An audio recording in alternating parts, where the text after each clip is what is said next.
사도행전 4장 32절에서 37절 믿는 무리라는 제목으로 말씀을 증거하겠습니다.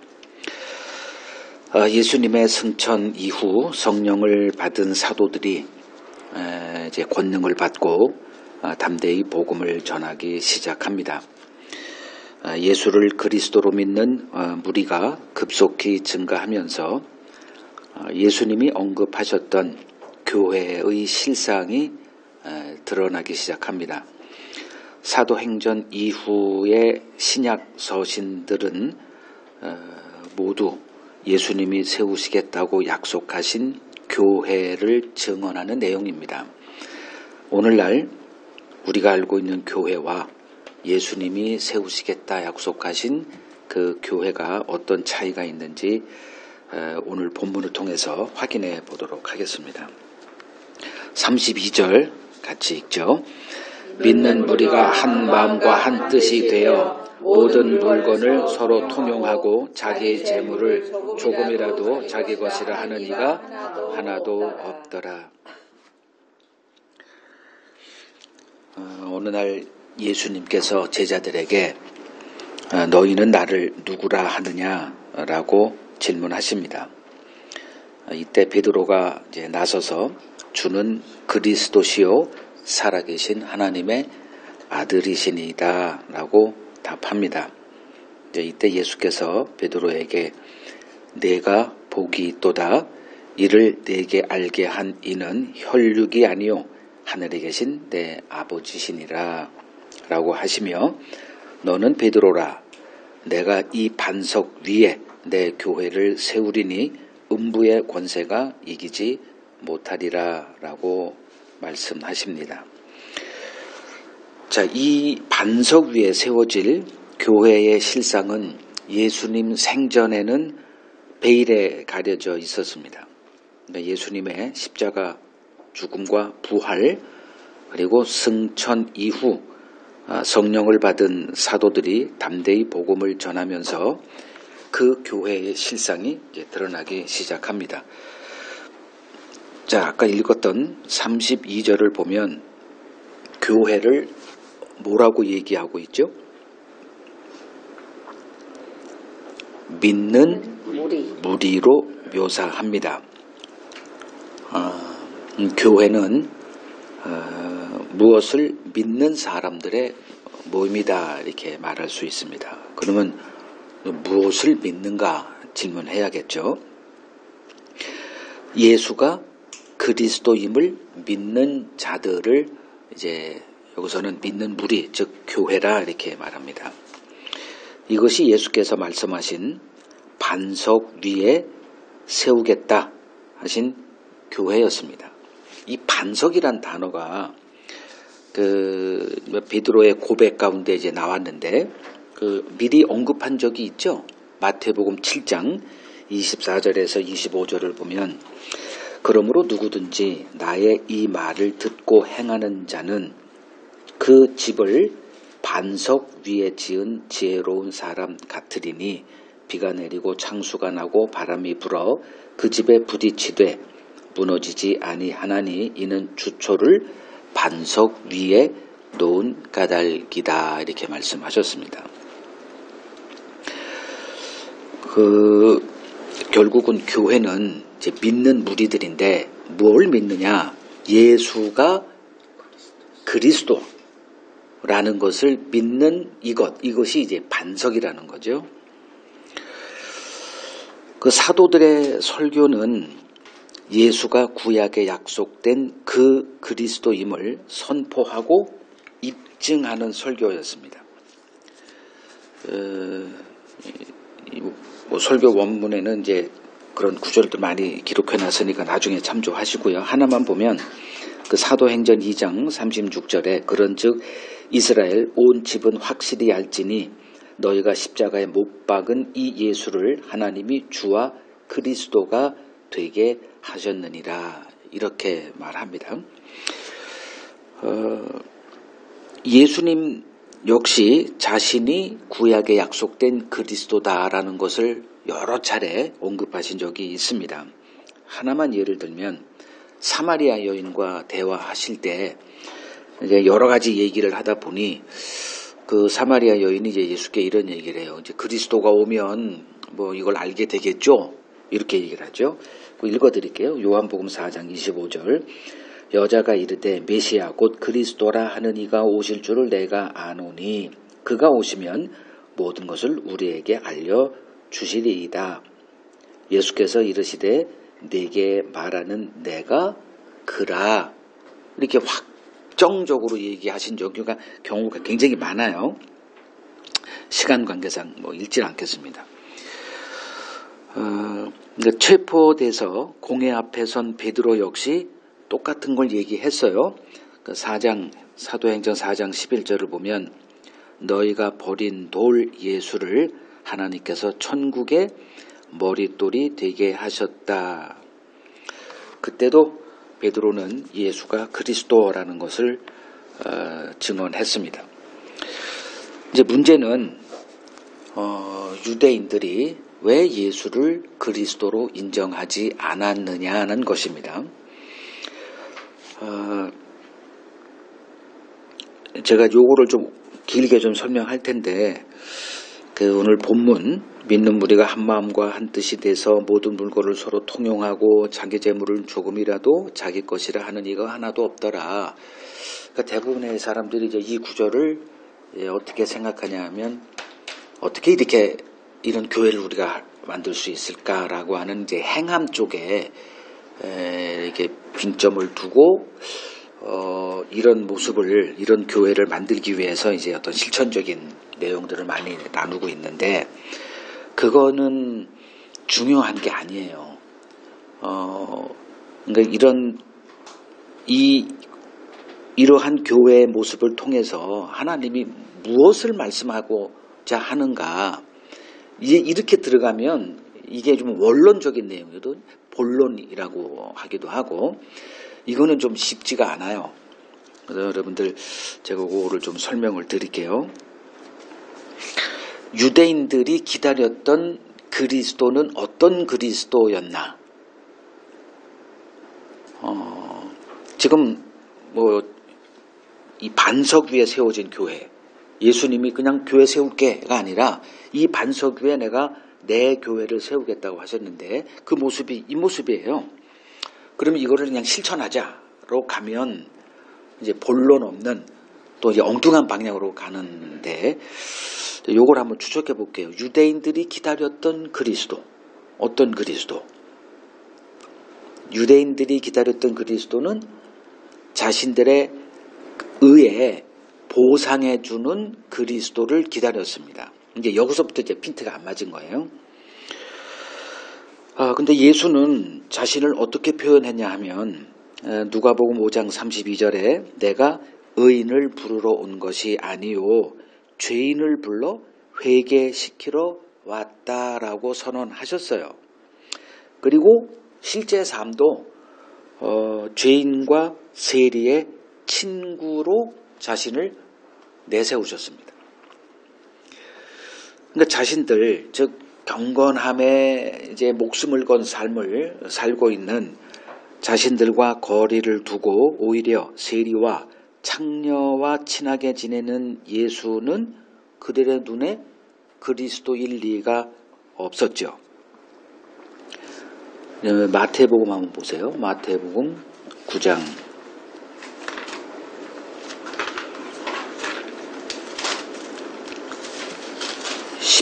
10절을 보면 예수께서 요약만 할게요. 세리와 죄인들과 사귀고 계셨죠. 근데 바리새인들은 그들의 이제 그 신학 기조가 뭐냐 하면 죄인들과 거리를 이렇게 두는 거예요. 그래서 바리새인이라고 하는 이 어원 자체가 이렇게 구별하는 것, 이게. 그래서 11절에 이제 바리새인들이 이러한 예수를 보고 그의 제자들에게 어찌하여 너희 선생은 세리와 죄인들과 가까이 하지? 라는 질문을 던질 수밖에 없었던 겁니다. 이제 이러한 예수를 이들이 계속 면밀하게 이제 검증한 결과, 이거 사기꾼이구나. 그러니까 자기들의 성경관과 맞지 않은 거죠. 그래서 대중을 미혹하는 사기꾼이라 결론냈고 결국 예수를 빌라도에게 넘겨버립니다. 예수님은 자신이 건축자들에게 버림당할 것을 알고 계셨어요. 그래서 그 마태복음 21장 보세요. 마태복음 21장 42절을 보면 예수께서 이르시되 너희가 성경에 건축자들이 버린 돌이 모퉁이의 머릿돌이 되었나니 이것은 주로 말미암아 된 것이요 우리 눈에 기이하도다 함을 읽어본 일이 없느냐 알고 계셨다는 겁니다. 자, 유대인들이 기다렸던 그리스도는 의인을 찾아와 그들의 율법 행함에 의해 상 주는, 즉 보상해 주는 그리스도였습니다. 그래서 율법에 의해 흠이 없는 삶을 살고자 치열하게 노력하며 살았습니다. 마태복음 19장 보세요. 예수님에게 찾아와서 무슨 선한 일을 해야 영생을 얻겠느냐. 그 청년의 말도 마찬가지예요. 그러자 예수님이 이제 계명을 지키며 살면 살 거 아니냐. 뭔 계명이죠? 그러니까 살인하지 마, 간음하지 마, 도둑질하지 마, 이제 10계명을 쭉 나열하세요. 그러자 20절에 이 모든 것을 내가 지켰습니다. 아직도 뭔가 부족한가요? 이게 인간의 한계죠. 어떻게 완전할 수가 있어요? 좀 빠질 수도 있는 거 아니야? 완벽하게, 천국 갈 보험을 좀 들어보고자 예수에게 와서 혹시 내가 뭐 부족한 건 없나 확인하고자 한 거죠. 그리고 사도 바울도 자기 자신을 예수님 만나기 전에 자신의 삶을 율법의 의로는 흠이 없는 자. 어떻게 이렇게 살 수 있어? 여기 보니까 이 사람도, 이 청년도 그렇게 살았어요. 그러니까 율법관의 이제 이 차이가 이제 예수를 이제 못 믿게 이렇게 배척하게 만든 건데, 즉 이러한 삶을 산 사람들의 이제 문제점을 우리가 알고 있어야 돼요. 그러니까 그 행함의 승부수를 건 사람들, 즉 오늘날 교회도 이렇게 시소를 탑니다. 한때는 이제 예수님을 알자 쪽에 이렇게 하다가 이게 머리만 커지니까 적용의 실천을 이렇게 많이 이제 빙점을 두기 시작을 해요. 그래서 이제 경건주의로 이렇게 많이 강조가 되면 사람들이 이제 뭐 그런 걸 하지 말고 너희들 어떻게 살았어? 이제 그걸 이제 검증하기 시작을 합니다. 그래서 이제 목사들도 나는 이렇게 산다, 뭐 4시간밖에 안 자고 새벽기도 꼬박 하고 성경을 하루에 어떻게 읽고, 어떻게 실천을 하는 그런 것들로 이제 승부수를 거는 길로 이제 나아갑니다. 자, 이들에게 이렇게 율법에 의해 흠이 없는 삶을 살고자 하는 이 경건주의를 표방하는 사람들에게 필요한 게 뭐겠어요? 그들이 기대하는 거. 그렇죠. 하나님의 긍휼? 내가 왜 긍휼이 필요해? 하나님의 보상을 기다리는 거예요. 그 대표적인 예가 또 이 청년과 대화를 쭉 하는 거를 베드로가 옆에서 보고 있다가 이 청년이 이제 그건 못하겠는데 하고 이제 도망가잖아요. 떠나요. 그리고 제자들이 그럼 누가 구원 얻을 수 있죠? 그러니까 그 사람으로는 할 수 없고 하나님으로는 다 할 수 있어. 그러자 27절 마태복음 19장 27절 베드로가 뭔 얘기를 하냐면 우리가 모든 것을 버리고 주를 따라 싸운데 라는 자기 행함을 얘기하고 뭘 얘기를 해요? 우리가 뭘 얻죠? 즉 무슨 보상을 주실 거죠? 이런 결론이에요. 그러니까 제자들도 마찬가지였다는 겁니다. 자, 이들은 성경을 참 열심히 연구했지만 죄인을 구원하시는 하나님의 긍휼은 보지 못하고 있었습니다. 그래서 9장을 가보세요. 마태복음 9장 13절에 아까 뭐 얘기했던 건데 세리와 죄인들과 친하게 지내는 모습을 보고 제자들에게 야 너희 스승은 어째 이렇게 삶을 사시냐. 그러자 이걸 듣고 예수님이 건강한 자에게는 의사가 쓸데없고 병든 자에게라야 쓸데있다. 그리고 13절 너희는 가서 내가 여기서는 하나님이에요. 내가 긍휼을 원하고 제사를 원하지 아니하노라 하신 뜻이 무엇인지 배우라. 그리고 그 말 또 나오죠. 나는 의인을 부르러 온 곳이 아니라 죄인을 부르러 왔노라. 여기서 이제 판가름 나는 거예요. 그리고 로마서 11장 32절 보시죠.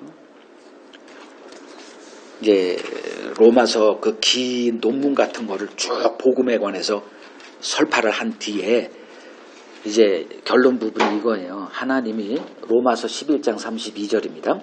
하나님이 모든 사람을 순종하지 아니하는데 가두어 두심은 이게 무슨 말이에요?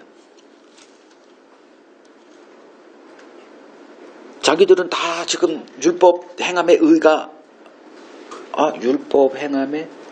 율법의 의로 흠이 없는 삶을 추구하는 사람들은 어떻게 생각해요? 나는 하나님의 말씀에 지금 순종하고 있다. 그러니까 순종을 강조하잖아요. 근데 하나님은 어떻게 하시는 게 하나님의 뜻이에요. 모든 사람을 순종하지 아니하는 가운데 가두어 두신다 이거죠. 그래서 뭘 주셨어요? 율법을 주셨죠. 그 율법을 받고 이들은 순종의 길로 나아갔는데 하나님의 뜻은 율법을 통해서 모든 사람들이 순종하지 못하고 있구나 라는 그 틀 안에 박아놓겠다는 거죠. 그래서 뭐하게? 긍휼을 베풀 수 있는 그 구도를 만들겠다는 거예요. 그것을 이제 33절에 깊도다 하나님의 지혜와 지식에 풍성하며 그의 판단은 헤아리지 못할 것이며 그의 길은 찾지 못할 것이로다. 이게 사도 바울이 몰랐죠 이걸.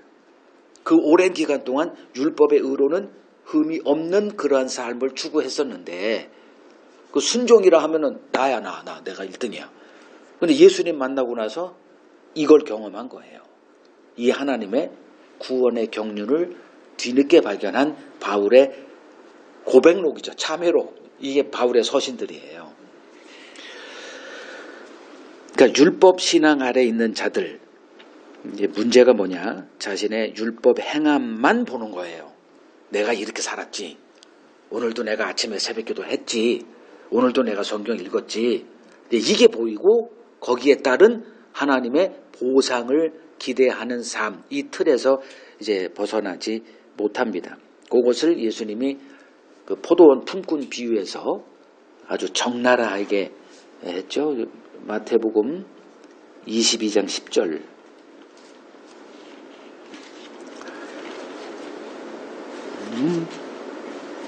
20장인가 보구나. 20장 10절.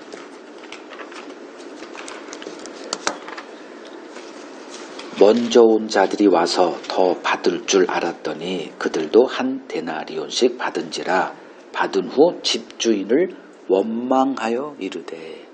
이 사람들은 6시에 왔거든.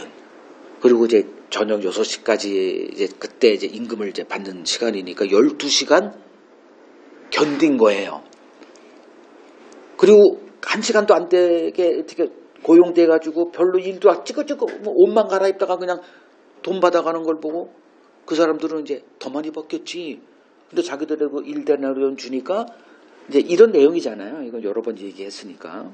그것만 기다리고 있는 거예요. 행함은 항상 이 길로 갑니다. 거기에 따른 보상.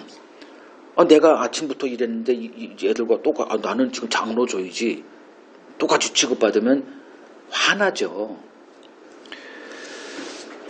자, 이들에게 하나님이 요구하시는 열매가 맺힐 수 있었느냐?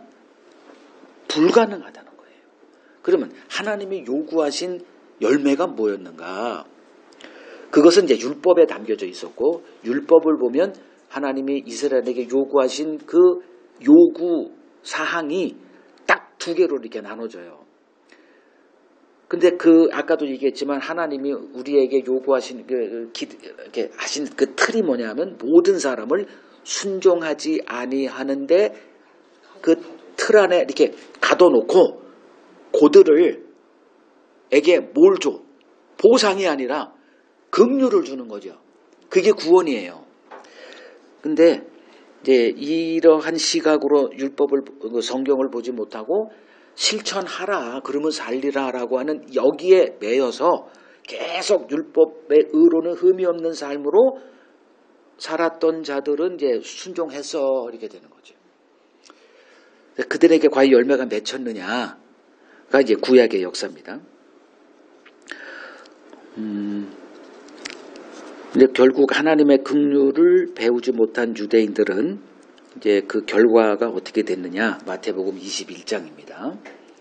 21장 43절. 그러므로 내가 너희에게 이르노니 하나님의 나라를 너희는 빼앗기고, 너희라는 게 이제 경건주의자들, 나 하나님의 말씀을 실천하고 있어라고 생각하는 그 대표 주자가 이제 바리새인과 서기관들로 이렇게 보면 되겠죠. 그러니까 통칭 유대인들. 지금도 유대인들은 예수를 그리스도로 안 봅니다. 그리고 다른 그리스도를 지금도 기다리고 있는 거고요. 그러니까 하나님의 나라를 너희는 빼앗기고 누구에게 주어져? 그 나라에 열매 맺는 백성이 그 나라를 차지하게 되는 그것을 예수님이 지금 얘기하시는 거죠. 자, 구약 이스라엘의 역사, 1500년 동안 출애굽하고 출애굽기 19장에서 하나님이 그들에게 율법, 즉 성경을 주시고 예수님이 오기까지가 1500년 기간, 그 이스라엘의 역사는 하나님이 요구하신 열매를 보여주는데 실패한 역사였습니다. 이제 그것이 이제 이사야서 5장 1절 2절 읽어드릴게요. 나는 내가 사랑하는 자를 위하여 노래하되 내가 사랑하는 자의 포도원을 노래하리라. 내가 사랑하는 자에게 포도원이 있으며 심히 기름진 사내로다. 땅을 파서 돌을 제하고 극상품 포도나무를 심었도다. 그 중에 망대를 세웠고 또 그 안에 술틀을 팠도다. 좋은 포도 맺기를 바랐더니 들포도를 맺었도다. 이게 하나님이 선지자들을 통해서 너희들은 지금 열매 못 맺고 있어. 근데 자기들은 지금 하고 있어요. 근데 선지자들은 다른 얘기를 하니까 그들을 환영하기는커녕 이제 분노죠. 이런 것들이 있어. 우리가 이렇게 열심히 지금 하나님 말씀을 지키고 있는데. 그래서 다 이제 죽임받은 거죠. 자, 이스라엘은 열매 맺히는데 실패했습니다. 그러니까 이스라엘 하면 율법 아래서 신앙생활하는 자들, 그 율법 아래, 즉 법 아래, 규칙, 원칙, 이런 규례 이런 거를 행하는 자들. 이거를 이제 사도 바울은 초등학문 이렇게 얘기하죠. 그러면 그 열매를 맺히는 자들은 누구냐 과연? 그게 오늘 읽었던 이 32절이에요. 그 열매를 맺힐 자들은 따로 있었어요. 누구냐? 교회. 그걸 믿는 무리 이렇게 말하는 거예요. 그 하나님이 성경을 주시고 그 성경을 받은 이스라엘에게 요구하신 그 열매가 있어요. 딱 두 가지입니다.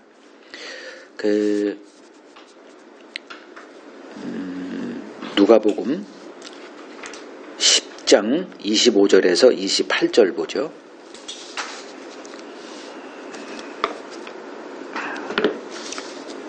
누가복음 10장 25절에서 28절. 어떤 율법 교사가 일어나 예수를 시험하여 이르되 선생님, 내가 무엇을 하여야 영생을 얻으리까? 예수께서 이르시되 율법에 뭐라 기록되었으며 내가 그걸 어떻게 이해하느냐? 그럼 몇 줄로 한번 요약해봐. 그 구약을 다 할 수가 없잖아. 요약해봐. 한 줄로. 그랬더니 그가 제가 성경을 이해하는 건 이겁니다. 내 마음을 다하며 목숨을 다하며 힘을 다하여 뜻을 다하여 주 너의 하나님을 사랑하고, 이게 첫 번째 열매입니다. 두 번째 열매 또한 내 이웃을 네 자신같이 사랑하라 하였나이다. 우리가 딱 아주 그냥 뿌듯하게, 나 공부에는 나 빠지지 않아요. 나 항상 A학점 받았던 사람입니다. 난 알아요. 성경을 요약해봐요? 이거예요. 그랬더니 예수님이 학점을 몇 점 줬어요? A뿔 줬죠. 옳도다. 이거 합격이야, 얘는. 그러면 어떻게 돼? 그걸 행해. 이거죠. 알고 있는 게 뭔 상관 있어. 그래, 알고 있으니 그 낫다. 모르는 자보다 낫다, 그래. 그거로 천국 가는 게 아니라 어떻게 해야 된다? 일을 행하라. 그러면 너 천국 보내줄게. 이거죠. 일을 행하면 살리라. 이거 구약에 다 있는 거예요. 그 레위기 18장 3절인가 뭐 거기에 다 있어요.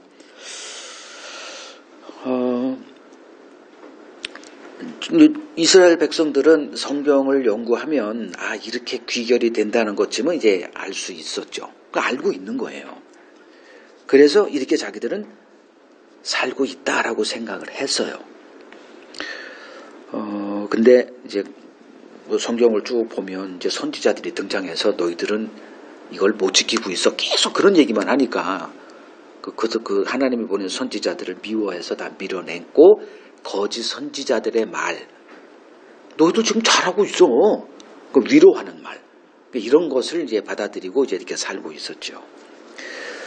그래서 구약 이스라엘의 역사는 이 열매를 맺히는데, 어떤 열매? 하나님을 사랑하고. 어떻게 사랑해? 마음을 다하고 목숨을 다하고 힘을 다하고 요 하나님을 사랑하는 삶. 이것도 실패. 그리고 이웃을 그냥 사랑하는 게 아니라 내 자신과 같이 사랑하는데도 실패. 이 역사를 이제 보여준 거죠. 그러니까 이웃 사랑에 대해서 좀 얘기할게요. 예수님께서 아까 누가복음 보세요. 10장, 누가복음 10장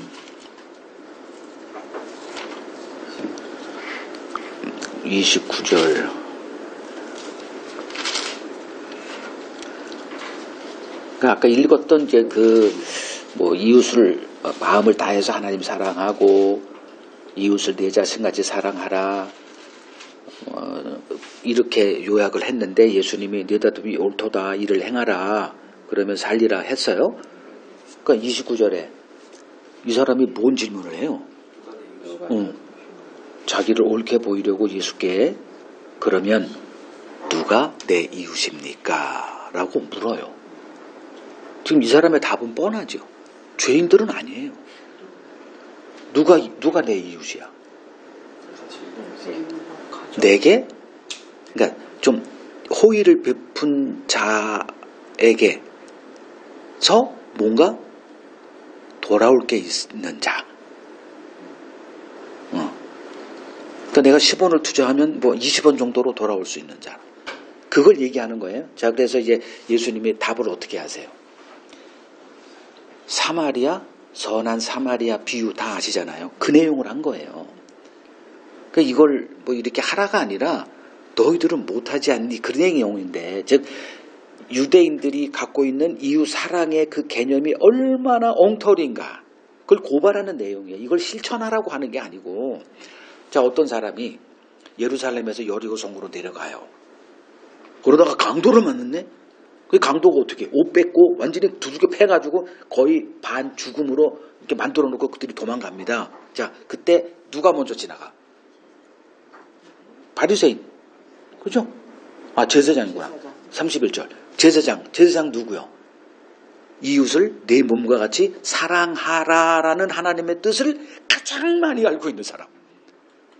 딱 갔는데 이 사람이 누구요? 이웃이 아니에요.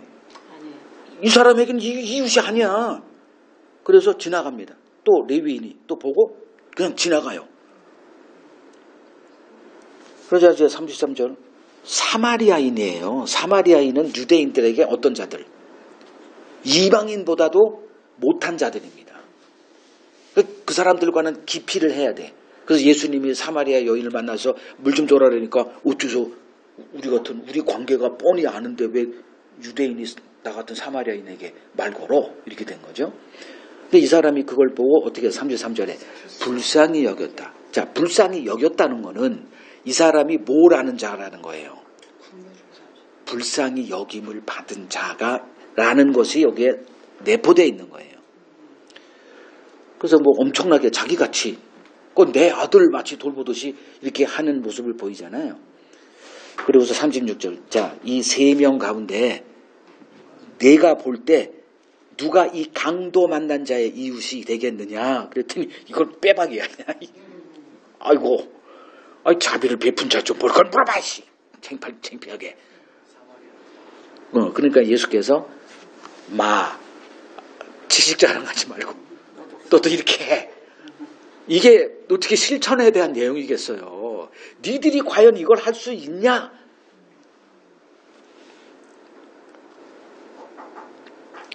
만약에 뭐 제사장이든 레위인이든 지나갈 때 누가 이렇게 반죽음이 돼 있어. 옷 딱 벗기고 팬티만 입고 있어. 이렇게 딱 봤는데 재벌집 아들이야. 그러면 도와줬을까 안 도와줬을까? 이건 뭐 내 몸같이 도와줬겠죠. 안 되는 거예요. 교회는 어떤 곳이에요? 모르는 사람들이에요. 모르는 사람들이 왔는데 그리스도를 알아. 그럼 뭐가 돼?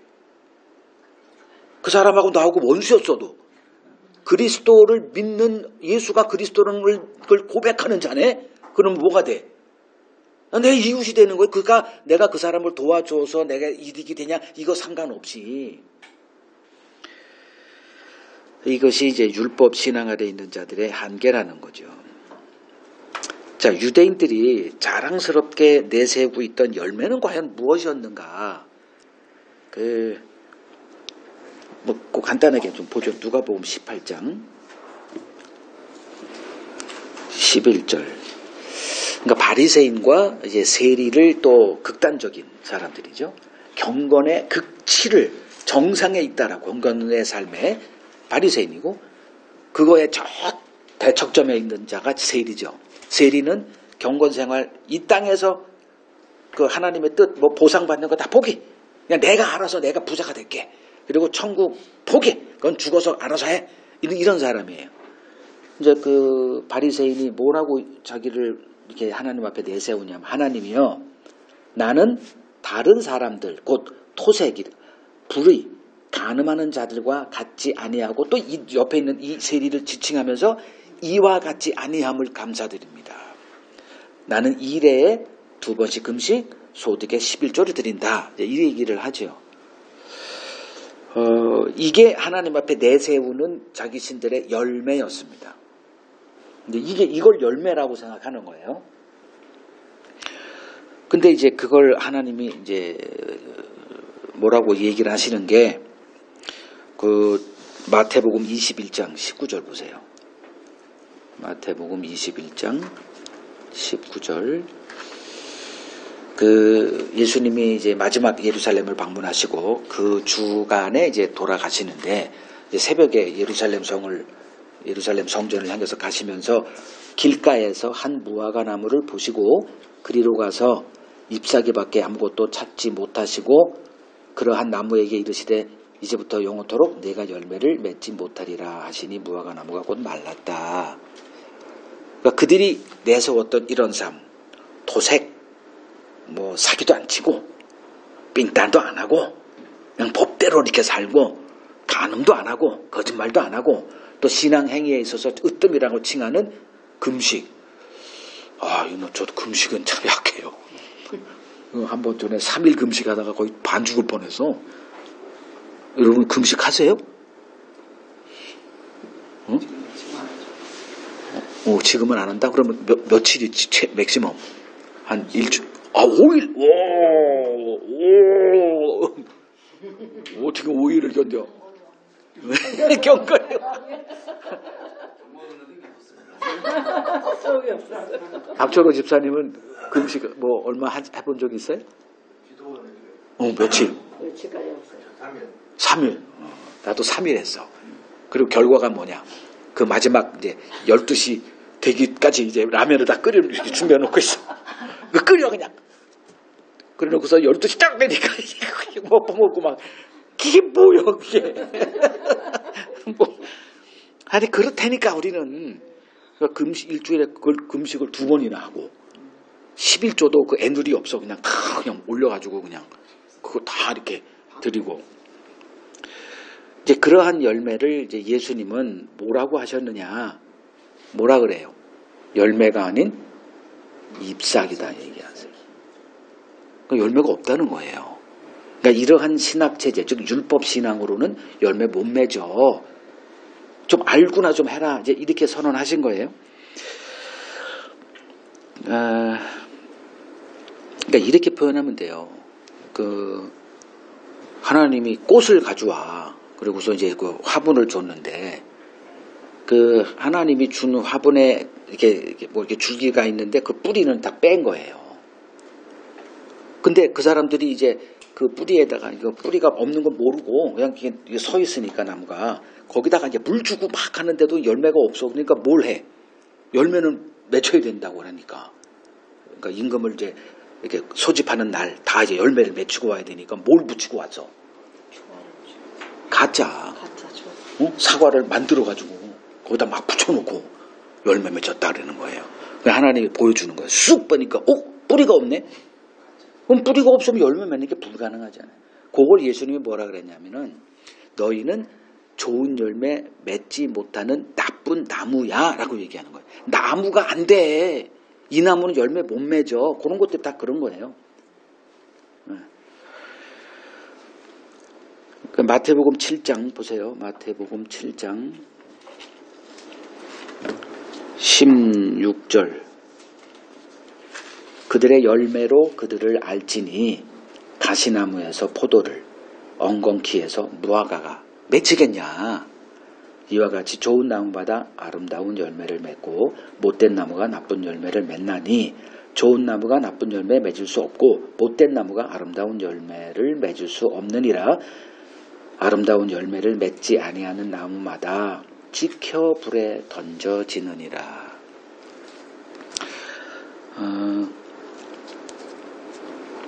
유대인들은 뭘 모르고 있었느냐? 인간이 좋은 열매를 맺힐 수 없는 죽은 나무라는 거. 이거를 모르고 있었어요. 그래서 하나님이 이제 예수님이 오셔서 가장 먼저 이렇게 복에 대해서 얘기하시죠. 우리가 흔히 아는 팔복. 첫 번째 복이 뭐예요? 심령이 가난한 자. 우리는 심령이 부요로운 자가 되기를 원하죠. 근데 가난한 자가 복이 있나니 천국이 그들의 것이다. 이렇게 얘기한단 말이에요. 심령이 가난한 자. 근데 유대인들은 어떤 자들이었어요? 내세울 게 많아요. 꺼내놓을 게 많아. 근데 하나님이 그거는 잎사귀에 불과한 거야. 근데 이걸 모르는 거죠.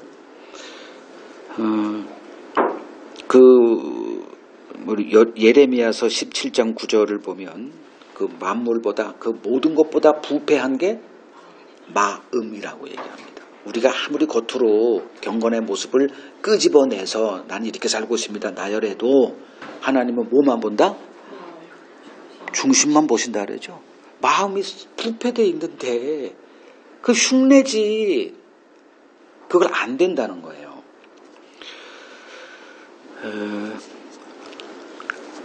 그러니까 참 복은 내가 의를 행할 수 없는 죄인됨에 눈이 열리는 일입니다.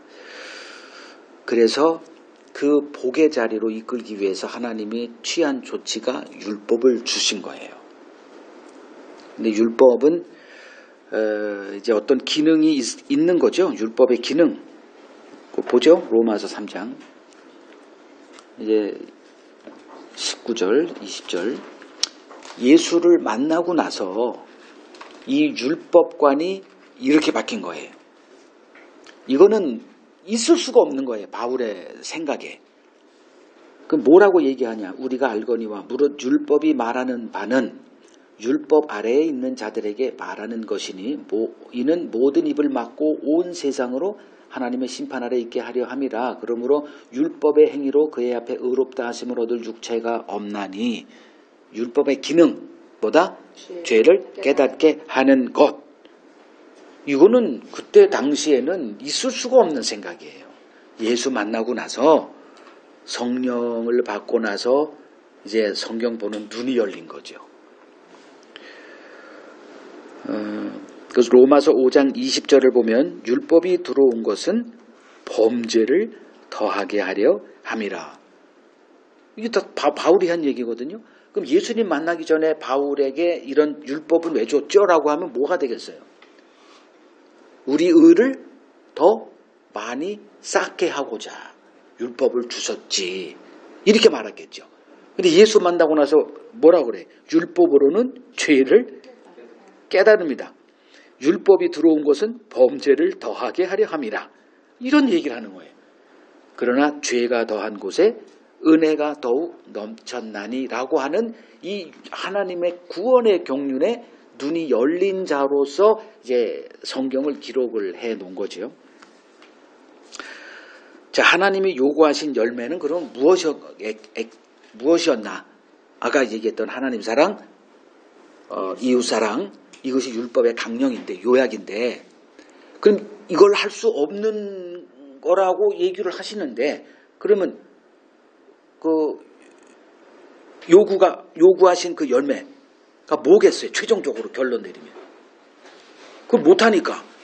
율법을 통해서 죄가 더하게, 안 되는구나. 그러면 그것으로 귀결되는 열매, 하나님이 우리에게서 요구하시는 열매가 뭐예요? 회개죠, 회개. 이들이 하나님의 긍휼을 구하는 거예요. 이게 율법을 주신 이유예요. 그 율법을 통해서 내가 안 되는구나. 뭘 해도 안 되는구나.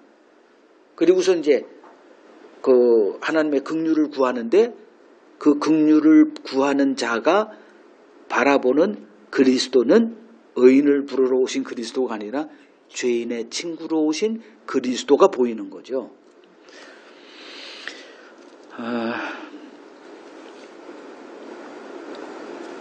그러니까 교회 열심히 다니고 신앙 행위에 열심을 낸다고 천국 가는 것이 아님이 드러납니다. 이제 이런 것들은 오히려 천국문을 더욱 굳게 닫을 뿐이라는 사실이 드러난 거예요.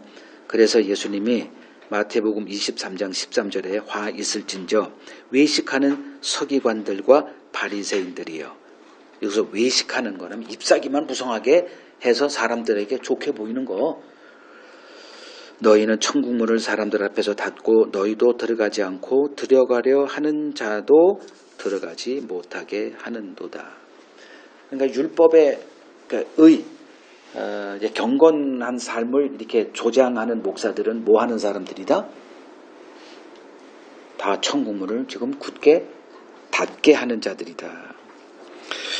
자, 오늘 본문 다시 보세요. 32절. 믿는 무리가 한 마음과 한 뜻이 되어 모든 물건을 서로 통용하고 자기 재물을 자기 것이라 하는 이가 하나도 없더라. 이렇게 말합니다. 이것을 과연 실천할 수 있을까?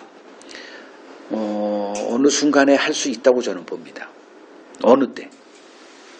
그 은혜가 충만할 때. 근데 우리가 이 은혜가 충만한 삶을 24시간 그대로 죽기까지 이렇게 할 수 있을까? 한번 생각해 보라는 거예요. 자, 이 세상에 이제 이런 모습을 구현하려고 했던 어떤 주의가 있죠. 공산주의, 공산, 그죠? 서로 재산을 나누는 거. 그러니까 자본주의의 폐단은 이제 양극화니까. 그 당시 이게 마르크스가 이제 그 영국에 뭐 이렇게 가서 있다가 자본주의의 그 산업혁명으로 자본주의의 그 앞장섰던 나라가 영국인데 거기서 어린아이들이 그 공장에 가서 어떻게 착취되고 있는 현실을 보고 이건 아니다. 이건 아니야.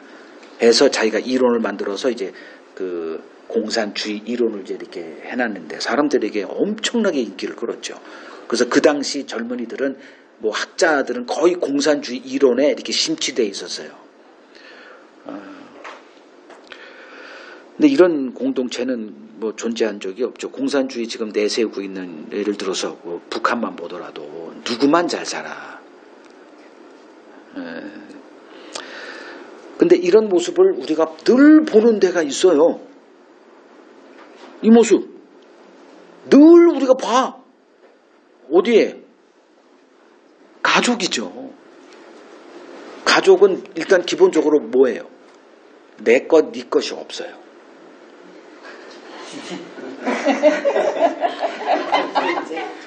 야, 이거부터 장벽에 걸리네. 아니, 가족 개념은 그렇다는 거예요. 가족에 네 것, 내 것이 없어요. 여기다 놓고 알아서 필요한 자가 가져가는 거예요. 이웃만 하더라도 이건 불가능하죠. 그러니까 물건을 서로 통용하는 일은 가족일 때 가능합니다. 그 믿는 무리, 즉 교회는 그리스도 안에서 한 몸이에요. 그러니까 교회는 에베소서 1장 23절에 교회는 그리스도의 몸이니 만물 안에서 만물을 충만하게 하시는 이의 충만이다. 이렇게 충만 이 단어를 써요. 지금 이 32절이 어떤 세계? 충만의 세계예요. 이 세상에 하나님이 우리에게 주신 것은 모든 사람들이 이러한 가족 개념으로 살면 충만을 누리는 세계예요. 근데 이 세상의 부의 거의 99%는 누가 가져? 나머지 1%. 그들이 그걸 다 갖고 나머지 그 조금 남은 거를 99%가 서로 그냥 머리 핥히고 죽이고 밟고 이렇게 사는 거예요. 자, 이 충만의 세계를 어떻게 하나님께서 이루어 가시는가?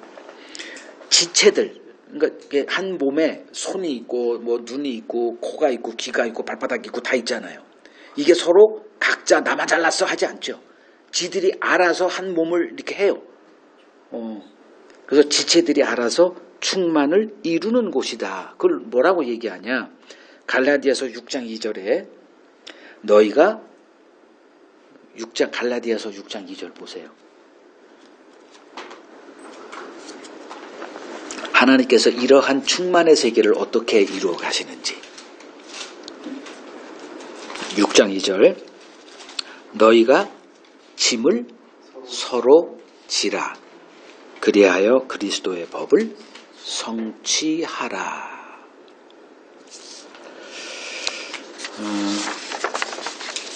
자, 율법신앙 아래서 이 이웃사랑의 열매를 맺혀보겠다고 했던 유대인들에게 이 열매는 없었습니다.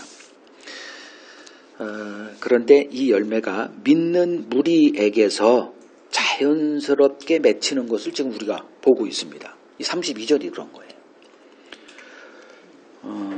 그래서 그 요한복음 15장 또 보세요. 요한복음 15장 4절 5절 예수님이 이제 열매에 대해서 얘기하는데 내 안에 거하라 라고 하세요. 나도 너희 안에 거하리라. 가지가 포도나무에 붙어있지 아니하면 스스로 열매를 맺을 수 없음같이 너희도 내 안에 있지 아니하면 열매 못 맺어. 5절 나는 포도나무요 너희는 가지라. 그가 내 안에 내가 그 안에 거하면 사람이 열매를 많이 맺나니 나를 떠나서는 너희가 아무것도 할 수 없다라고 얘기한 거예요.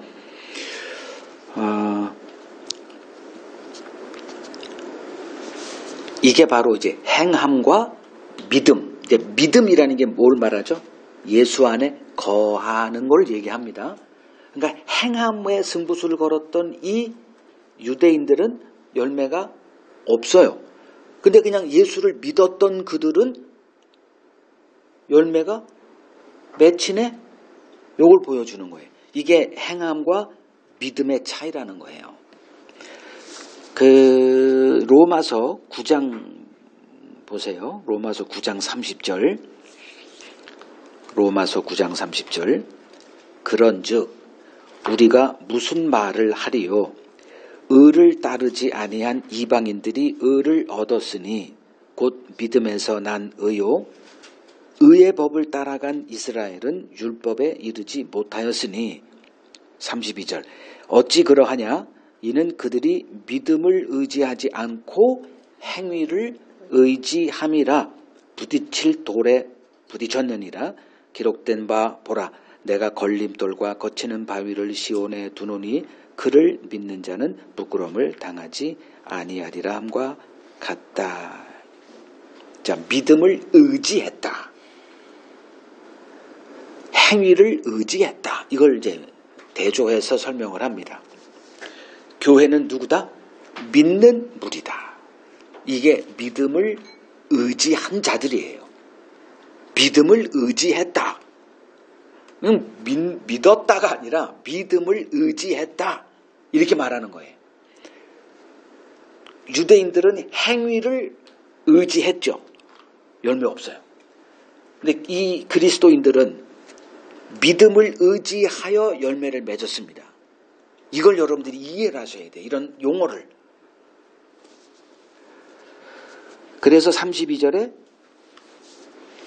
오늘 이거 설교 제목도 믿는 무리 이렇게 얘기한 거예요. 교회가 이렇게 하질 않고 믿는 무리가 한 마음 한 뜻이 돼서 이렇게 했다. 믿음을 의지하면 즉 이게 뭐냐? 예수 안에 거하면 이거예요. 그럼 예수님이 내 안에 거하여 열매를 맺히더라가 되는 거예요. 그러니까 그분이 하니까 내가 자랑할 게 없는 거죠. 나는 그분이 하는 거예요. 이게 믿음을 의지하는 겁니다. 그래서 이걸 배우시라는 거예요. 믿음을 의지하여 그분이 내 삶을 살게 하는 것. 내가 사는 게 아니라 그분이 내 안에서 그 일을 행하게 하는 것. 이게 믿음을 의지한다 이거예요. 그걸 믿는 무리다 이렇게 얘기하는 겁니다. 유대인들은 율법 행함의 열심으로 얻어진 자기의로 즉 자기가 천국 가고자 했다는 거죠. 그러나 이는 하나님의 의로 죄인을 구원하시는 하나님을 대적하는 일이라는 것은 눈치 못 챘어요. 그래서 로마서 10장 2절 3절을 보면 내가 증언하노니 그들이 하나님께 열심히 있으나 올바른 지식을 따르는 것이 아니었다. 3절 하나님의 의를 모르고 자기 의를 세우려고 힘써 하나님의 의에 복종하지 아니했다. 이렇게 말합니다. 이들에게 율법의 마침이 되신 그리스도의 비밀은 허락되지 않았습니다. 예수가 율법의 마침, 즉 율법의 종결자가 됐다. 그러니까 예수 안에 거하면 여기서 예수님이 내 안에 거하라 그랬으니까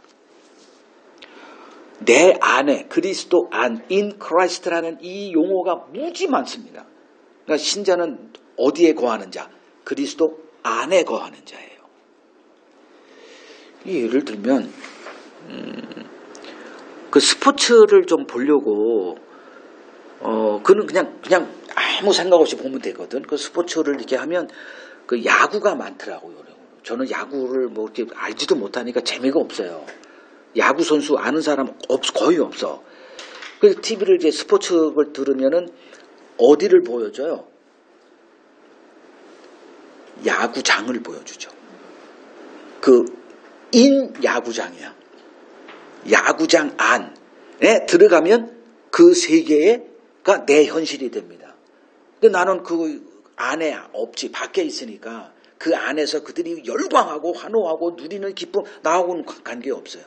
그러니까 예수님이라고 하는 그 안의 세계를 들어가면 거기서 우리는 다른 거를 보고, 이게 믿는 무리들은 예수님 안의 세계, 그게 바로 성경이죠. 하나님이 모든 것을 예수 안에서 경영하시니까. 자, 하나님의 나라에 열매 맺는 자들은 따로 있는 거죠. 바로 믿음의 비밀이 허락된 자들입니다. 그래서 32절에 교회라 하지 않고 믿는 무리다라고 표현했습니다. 신자는 자기 힘이 아닌 은혜의 힘으로 사는 자들입니다.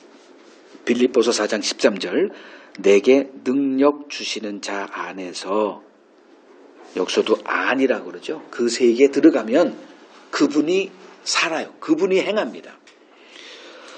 내가 모든 것을 할 수 있다. 이게 바울이 깨달은 믿음의 비밀입니다.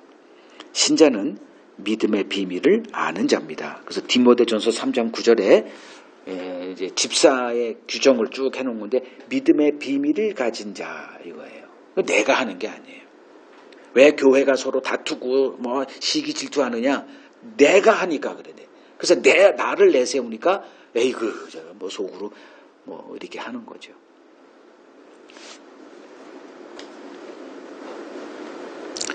신자는 이제 우리들은 내가 뭘 해야지 이런 생각, 남보다 더 잘해야지 이러한 육의 생각과 싸우는 자를 신자라 이렇게 말해요. 그러니까 그런 생각들이 어떻게 되느냐? 그리스도에게서 끊어지고 은혜에서 떨어지게 하는 이 우리들의 원수라는 것을 바로 알고 내가 뭘 해야지. 내가 남들보다 더 저쪽 교회보다 우리가 더 나은 교회가 돼야지라고 하는 그 생각이 은혜에서 떨어지게 하는, 그리스도에게서 끊어지게 하는 이것을 우리가 이제 명심하고 신앙생활을 해야 됩니다. 이제 2개가 더 남았는데 이제 1시간이 됐어요. 정신이 오락가락합니다. 할까 말까 내가 지금 빨리 해볼게요. 빨리 33절 읽겠습니다. 사도들이 큰 권능으로 주 예수의 부활을 증언하니 우리가 큰 은혜를 받았다라고 말합니다. 자, 여기서 이제 권능에 대한 주제. 처음에는 첫 번째 그 주제는 이제 열매. 하나님 나라의 열매 맺는 자들이 천국을 차지한다고 했으니 과연 내게 이런 열매가 맺히느냐. 그걸 보았고, 두 번째는 이제 권능. 자, 주 예수의 부활을 증언했다라고 하면 되는데 뭐라고 얘기해요? 큰 권능으로 이렇게 얘기를 해요. 그 주 예수의 부활을 얘기하려면 큰 권능이 필요하다는 것을 얘기해요. 자, 그냥 주 예수가 부활하셨어 얘기하면 되는데 왜 큰 권능으로 이렇게 말을 했을까요? 이렇게 볼게요. 예수의 부활을 얘기하면 어떤 결과가 있어요? 지금 공회에 끌려가서 뭔 얘기를 듣고 왔어요? 다시는 예수의 부활 얘기 꺼내지도 마. 이번에는 그냥 봐줄게. 요거예요. 그러니까 이 상황에서 주 예수의 부활을 얘기하는 것은 뭔 결과를 초래한다? 또 체포돼서 그때는 말로 끝났지만 앞으로는 딱 알죠. 매 맞겠구나. 매 맞는 것뿐만 아니라 예수의 대가 나도 지겠네? 라는 생각이 들어요. 이런 공포 분위기에서 예수의 부활을 증언하려니 뭐가 필요해? 큰 권능이 필요해. 이해됐어요? 자, 예수의 부활을 증언했다가 무슨 얘기예요? 우리가 흔히 얘기하는 복음을 전했다는 겁니다. 자, 복음을 전하면 오늘날 기독교 세계에선 복음을 전하면 좋아요, 나빠요? 좋죠. 사람들이 좋고 뭐 그거에 대해서 뭐라고 하는 사람이 이 세상에 아무도 없어. 근데 이 당시 예수의 부활을 증언하는 일은 목숨을 걸어야 되는데 그걸 하려면 뭐가 필요해? 권능이 필요하다. 즉 하나님이 우리에게 주시겠다라고 하는 권능은 누구를 위한 권능이냐? 우리의 득이 아닌 하나님에게 득이 되는 것을 위해서 우리에게 권능을 주신다. 그 쓸데없는 권능 달라고 기도하지 말라는 거예요. 그 권능을 받으면 나는 어떻게 된다? 죽는다. 대인관계 다 깨진다. 그러면 사람들에게 우리는 어떤 원칙을 갖고 살아가느냐 하면 가는 말이 고와야 오는 말이 곱다라는 대원칙 아래서 우리는 상대방과 대화를 합니다. 저도 그렇게 대화해요. 뭐하러 상대방 마음을 다치는 말 합니까? 10개 만들어야지, 4편 만들어야지, 득이 되게 만들어야지. 근데 그거를 원하지 않으세요. 사람에게 칭찬받는 것이 하나님에게 미움을 받는 것이다. 마태복음 16장에 얘기하셨거든. 너희들은 그렇게 살면 안 돼. 너희들은 이 예수의 복음을 전할 증인으로 세움받은 자들이야. 그러면 너희에게는 손해가 되겠지만 하나님의 영광을 위해서는 너희들이 그렇게 살아줘. 그 얘기 해줘. 근데 그거 하나? 목사들이 강단에 서서 무슨 얘기를 해요? 사람들의 입맛에 맞는 걸 하길 원하죠. 교회가 부흥되고 오는 사람들이 여기 받길 잘했다 이런 생각을 하게끔 하죠. 그래서 그 예레미야도 내가 너를 선지자로 세웠다. 예레미야서 1장에 보세요. 감사합니다 이랬어요. 뭐라고 변명했어? 나는 어린아이니 말 못해 이랬죠. 다 거부하게 돼 있어요. 그 결과치를 안다면. 그래서 뭘 준다? 권능을 주신다.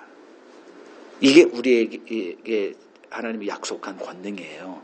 나를 위한 생각 버리십시오. 내가 누구를 이렇게 병을 고치고 예언도 좀 하고 이런 권능을 구하는 자들은 하나님이 응답하는 게 아니라 그 응답하는 자는 따로 있다. 자, 34절 37절 읽겠습니다. 그 중에 가난한 사람이 없으니 이는 밭과 집 있는 자는 팔아 그 판 것의 값을 가져다가 사도들의 발 앞에 두매 그들이 각 사람의 필요를 따라 나누어 줌이라. 구브로에서 난 레위족 사람이 있으니 이름은 요셉이라. 사도들이 일컬어 바나바라 번역하면 위로의 아들이라 하니 그가 밭이 있음에 팔아 그 값을 가지고 사도들의 발 앞에 두니라.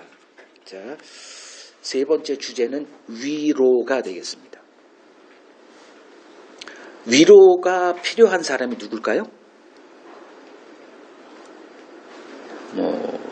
곤경에 처해 있는 사람이죠. 난 망했구나. 이런 사람들. 위로가 필요해요. 자, 여기서 이제 그 위로가 나와요. 자, 보면 34절. 그 믿는 무리 중에 뭐가 없다? 가난한 사람이 없어요. 그 이유를 설명하죠.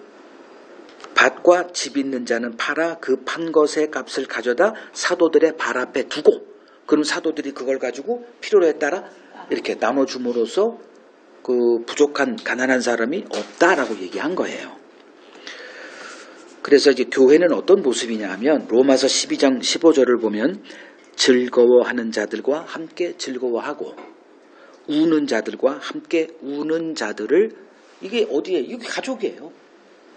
이웃이 거기 딸이 시험에서 떨어졌어. 슬픕니까? 그냥 그런가 보다야.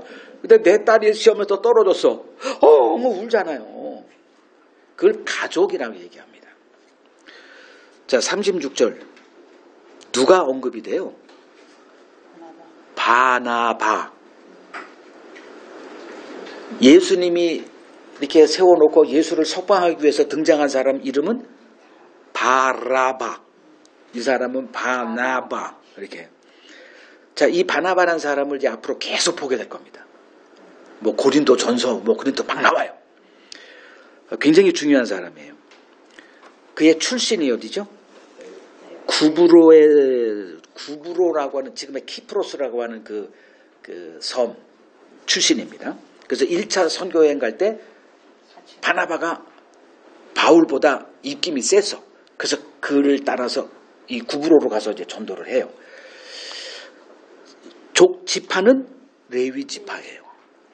이름은 우리 아들 요셉이야. 요셉. 근데 사도들이 그에게 별명을 붙여줍니다. 그 별명이 바나바예요. 원래 이름은 요셉이 이렇게 돼야 되는데 사도들이 그에게 별명을 바나바, 뜻은 위로의 아들이다. 왜 그랬을까? 그가 밭이 있어요. 팔아서 그 값을 가지고 사도들 발 앞에 뒀다. 아까 보니까 34절에 이렇게 했는데 이 바나바는 어땠을까? 차이가 있으니까 그랬겠죠. 밭을 만약에 뭐 한 1억 팔았어. 그 남들은 한 5천만 원 하고 5천만 원 자기가 찾아고 뭐 했어. 근데 이 바나바는 어떻게 했어? 1억을 다 바쳤겠지. 그게 어떻게 됐다? 사도들과 묻는 무리들이 뭘 받았다? 위로를 받았다. 그래서 나 위로 받았어. 쟤는 가는 곳마다 사람을 위로하네. 그래서 사도들이 요셉을 보고 너는 앞으로 바나바라 하자. 그 별명을 붙여준 뜻이 너는 위로의 아들이야. 네가 가는 곳마다 사람들이 힘을 얻어. 그만 믿을까 하다가 그 사람이 가면 힘을 얻고 그래 그러면 안 되지 끝까지 가야지. 이러한 위로의 사람이었습니다. 지금 이제 교회는 여기서 보면 되게 이제 행복할 것 같죠. 그냥 우리가 전체적인 배경을 다 보고 있기 때문에 지금 이들은 어떤 사람들이에요? 이 믿는 무리는 이 예루살렘에서 벌어진 일이에요. 어떤 사람들? 유대교에서 예수를 믿고 나온 자들이에요. 즉 이단의 무리예요. 누구에게? 유대인들에게. 이들은 언제쯤 이제 조금 이따가 이제 보면 또 계속 나오겠지만 완전히 박살이 납니다. 이들이 완전 가족 뭐 해체되고 재산 다 잃어버리고 이러한 그 사도가 챗봇에서 와서 그 위협적인 상황을 얘기해 줬어요. 근데 이들이 하나님께 기도하고 성령 충만함 받고 땅이 진동하고 뭐 이렇게 할 뿐이에요. 지금 현실은 죽느냐 사느냐예요. 이럴 때 필요한 게 뭐다? 하나님의 위로입니다. 그 역할을 바나바가 했다. 말을 좀 바꾸면 하나님이 바나바라는 이 위로의 은사가 충만한 사람을 보내서 누구를 위로하더라? 이 위협적인 상황 속에 놓여있는 교회를 위로하더라죠. 자, 고린도 후서 1장 3절을 보면 하나님을 뭐라고 표현을 한번 보세요. 고린도 후서 1장 3절.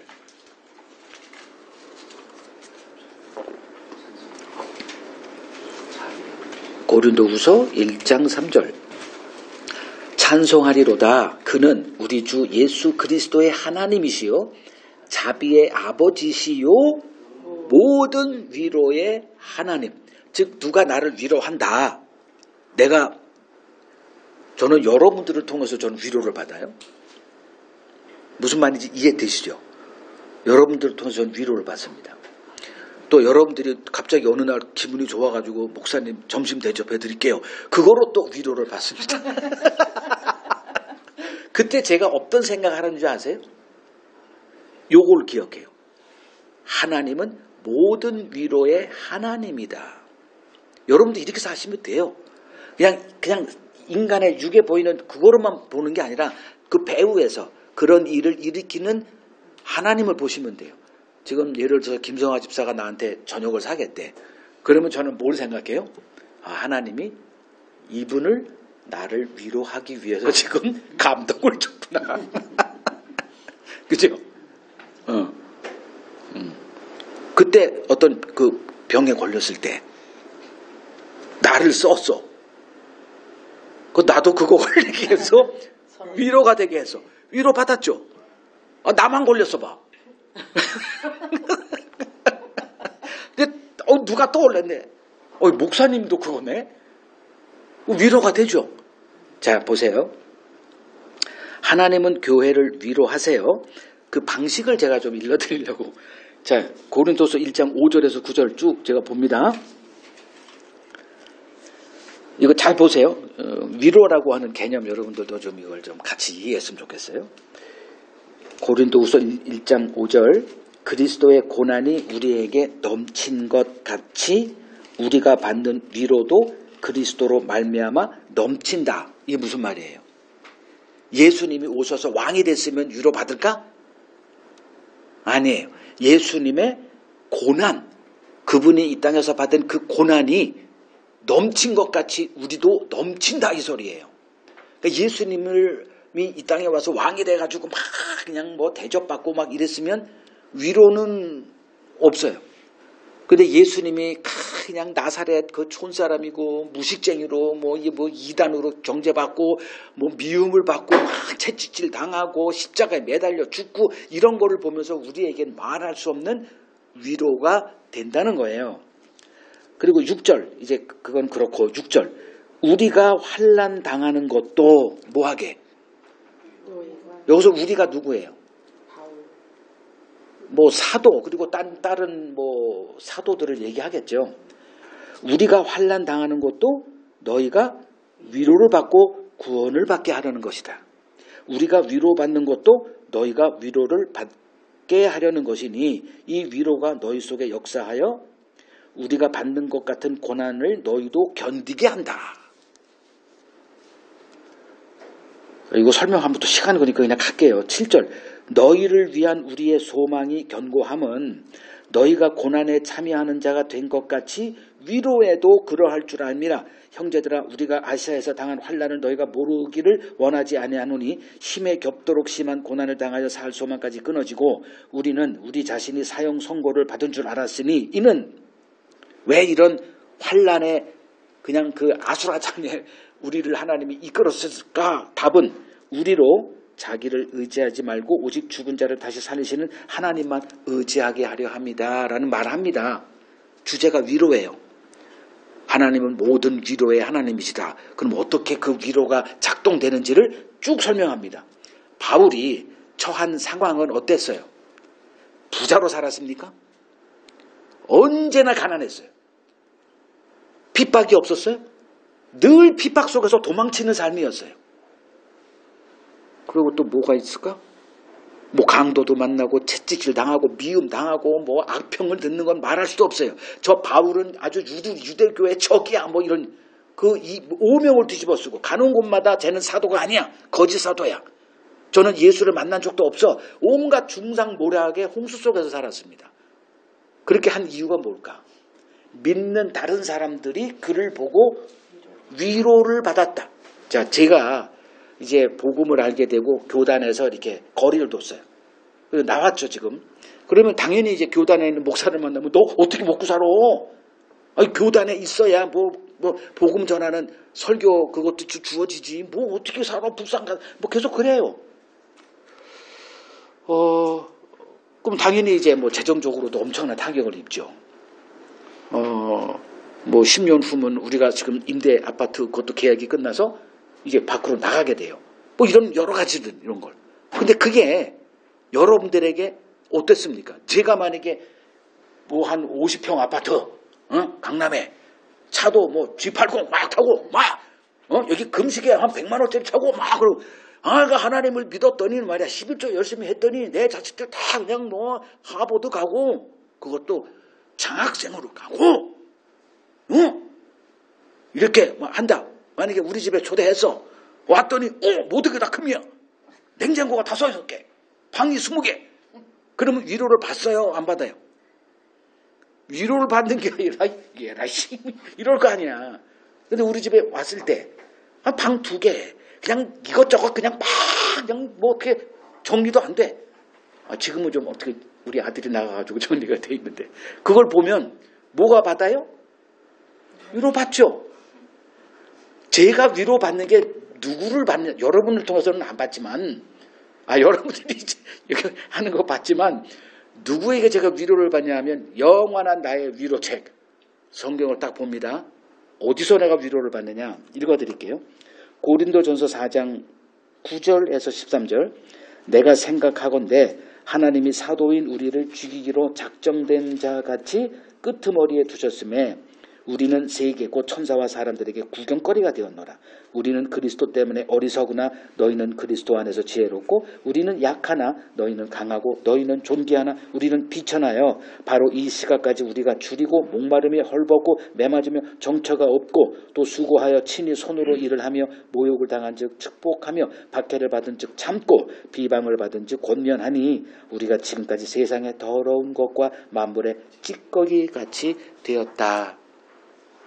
이게 저한테 위로가 될까요? 안 될까요? 엄청난 위로가 됩니다. 난 이렇게 못 살았거든. 이런 적이 없거든. 그러면 지금 제가 사는 걸 보고 감사가 나올까 안 나올까?